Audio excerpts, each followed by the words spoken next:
Hello बच्चों, ये JEE main 2023 का क्वेश्चन है। 31 जनवरी शिफ्ट 1 का क्वेश्चन है ये। क्वेश्चन देखिए क्या बोला गया। Spherical insulating ball and spherical metallic ball of same size and mass are dropped, मतलब सेम मास भी है सेम साइज भी है, are dropped from the same height मतलब हाइट भी सेम है यहाँ पर। Choose the correct statement out of the following and assume negligible air friction. यहाँ पर स्टेटमेंट पूछा कौन सा करेक्ट होगा। फर्स्ट है time taken by them to reach the Earth's surface will be independent of properties of their materials। तो materials के properties पर डिपेंड करेगा नहीं करेगा, है ना। ये चीज को हमें समझना पड़ेगा। देखिए पहले समझाता हूँ, उसके बाद ऑप्शंस पढ़ते हैं। जब मान लीजिए यहाँ पे अर्थ है ना, तो अब यहाँ पर अर्थ है और आपने दो स्फेयर लिया, एक मेटल से बना हुआ है और एक इंसुलेटर है ना।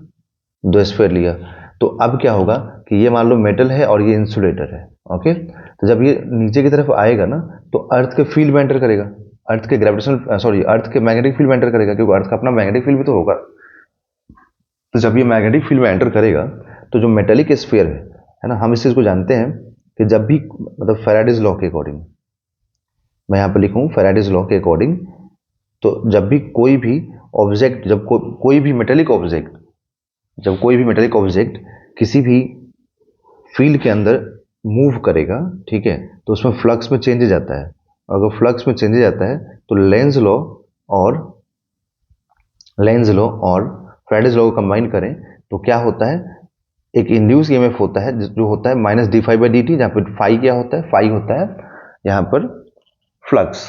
ओके, तो मतलब हम फाइनली ये बोलेंगे कि जो मेटेलिक स्फेयर है ना, जो मैग्नेटिक फील्ड में एंटर करेगा तो इसके अंदर एक ईएमएफ इंड्यूस होगा और उस ईएमएफ की वजह से करंट इंड्यूस होगा, उस करंट की वजह से इस स्फेयर के अंदर एक फोर्स लगेगा और ये जो फोर्स आएगा, जो यहाँ पर जो फोर्स आएगा इंड्यूस्ड की वजह से, है ना, इंड्यूस की वजह से जो फोर्स आएगा वो इस mg को अपोज कर देगा। तो अगर mg को अपोज कर देगा तो ये थोड़ा सा स्लो हो जाएगा, है ना, क्योंकि हम इस चीज को जानते हैं कि जो फोर्स आता है ना यहाँ पे इंड्यूस फोर्स, वो ओरिजिनल फोर्स को अपोज करता है ना। लेंस के अकॉर्डिंग जो यहाँ पर ईएमएफ इंड्यूस होगा वो क्या करेगा, वो करंट जो इंड्यूस करेगा वो अपोज करने के लिए इंड्यूस करेगा ना। बट ये जो इंसुलेटर है इसमें ऐसा कोई इंडक्शन होगा ही नहीं, तो इसमें नो इंडक्शन, मतलब नो इंड्यूस्ड ईएमएफ। तो अगर नो इंड्यूस्ड ईएमएफ है तो यहाँ पर ओनली mg एक्ट करेगा। तो सोचिए यहाँ पर mg को पहले वाले केस में जब ये मेटल है तो मेटेलिक के केस में mg को कुछ इंड्यूस फोर्स ने अपोज कर दिया, ठीक है, और यहाँ पर क्या हुआ, यहाँ पर एफ नेट की बात करोगे तो इधर में सिर्फ mg है, जबकि यहाँ पर एफ नेट देखोगे तो mg माइनस इंड्यूस्ड फोर्स हो गया, है ना। तो यहाँ पे तो एफ नेट कम हो गया ना, एफ नेट कम हो गया तो क्या हुआ, एक्सेलरेशन कम हो गया, एक्सेलरेशन कम हो गया तो स्पीड कम हो गया, स्पीड कम हो गया तो लेट पहुंचेगा, है ना। तो मेटल को ज्यादा टाइम लगेगा अर्थ सरफेस पे पहुंचने में, ठीक है, तो मेटल को ज्यादा टाइम लगेगा अर्थ सरफेस पहुंचने में, है ना।